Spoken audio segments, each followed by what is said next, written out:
कृष्णाय वासुदेवाय देवकी नंदनाय च नंदगोपकुमाराय गोविंदाय नमो नमः।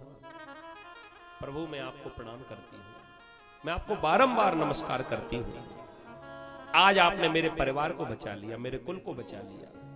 भगवान मुस्कुरा कर कह रहे हैं, बुआ जी आप तो मेरी आरती ऐसे उतार रही हो जैसे कोई भक्त, कोई पुजारी भगवान की आरती उतारता है।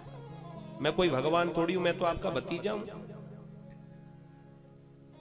मैया कुंती कहने लगी कि प्रभु अब ये संसार में दिखाने के लिए आप मेरे भतीजे बनकर आए हो, लेकिन देखा जाए तो ये सारा संसार भी आपका ही बनाया गया है। ये तो जस प्रदान करने के लिए कभी किसी के भतीजे बन जाओ, कभी किसी के पुत्र बन जाओ, कभी किसी के मित्र बन जाओ, ये तो सब संसार के रिश्ते नाते हैं, लेकिन तत्वतः आप ही परम पिता हैं।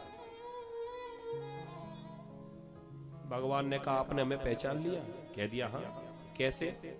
मुस्कुरा कर कह दिया कि वो एक जादूगर होता ना, जादू दिखाने वाला, वो अपनी जादुई चमत्कार से सबको मोहित कर देता है। वो ताश की गड्डी में से कबूतर बना देगा, आपने देखा होगा जादू, वो कुछ भी कर देगा।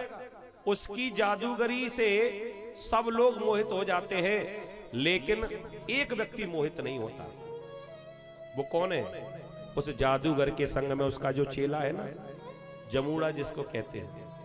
हाँ भैया जमूड़ा, वो भी कह हाँ उस्ताद। तो जमूड़ा कभी भी मोहित नहीं होता, क्योंकि पता है कि हमारे गुरु क्या कर रहे हैं, इनकी कलाकारी तो वो रोज दिन रात संग में रहकर देख रहा है।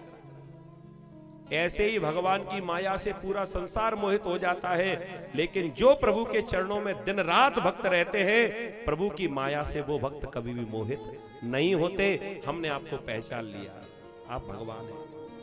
भगवान कहते हैं कि बुआ जी जब आपने पहचान ही लिया तो हल्ला मत मचाओ, किसी को पता न लग जाए कि मैं भगवान हूं। आपको मैं मन चाहा वरदान दे सकता हूं, बोलो क्या चाहिए? भगवान ने कह दिया कि बरम रूही। मैया कुंती ने कहा कि प्रभु यदि देना ही चाहते हो तो संसार में जितने भी कष्ट हो वो सब मेरे जीवन में आ जाएं। भगवान की खोपड़ी घूम गई। ये तो पहली बार ही कोई ऐसा मांगने वाला मिला।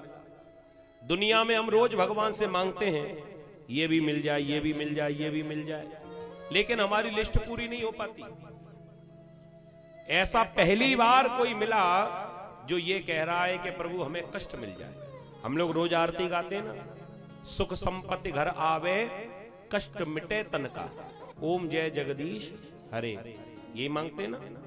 आज तक कभी किसी ने ऐसी आरती गाई है कि सुख संपत्ति सब जावे कष्ट बड़े तन का? आज तक किसी ने मांगा है भगवान से, भगवान हमें कोरोना हो जाए? आज तक मांगा है क्या? हे भगवान हमें कैंसर हो जाए? कभी नहीं मांगा। हमेशा संपत्ति मांगी, सुख मांगा, हम निरोगी रहे, यही भगवान से मांगा है। लेकिन मैया कुंती ऐसी पहली भक्त हैं जो भगवान से कह रही हैं कि हमें कष्ट मिल जाए। तब भगवान ने पूछा कि ऐसा क्यों मांगा? तब मैया कुंती ने कहा कि प्रभु जीवन में दुख रहेंगे तो प्रभु की याद भी रहेगी। ये संसार का जीव बड़ा स्वार्थी है। जब तक दुख रहेंगे तब तक तो भगवान की याद करेगा, और जैसे दुख समाप्त, सुख ही सुख आ जाए तो भगवान को सबसे पहले भूल जाता है। तो महाराज मैं ये नहीं चाहती कि मैं कभी आपका नाम भूल पाऊं। बोलिए भक्त वत्सल भगवान की। व्यासपीठ से सभी अतिथियों का बहुत बहुत स्वागत है। एक बार तालियां बजाकर हम भी अभिवादन करेंगे।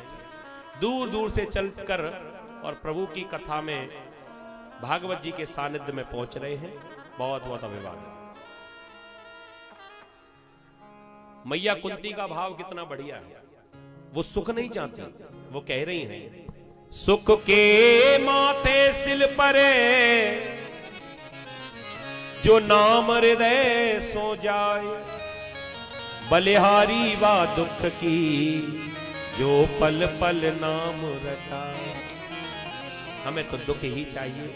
भगवान ने अपने नाम की भक्ति प्रदान कर दी कि मां, हे बुआ जी, हम तो ये कहेंगे कि आप चाहे महल में रहो चाहे जंगल में रहो, लेकिन हमेशा मेरा नाम जपती रहोगी, मैं अपने नाम की भक्ति आपको प्रदान करता हूं। बोलिए द्वारिकाधीश भगवान की।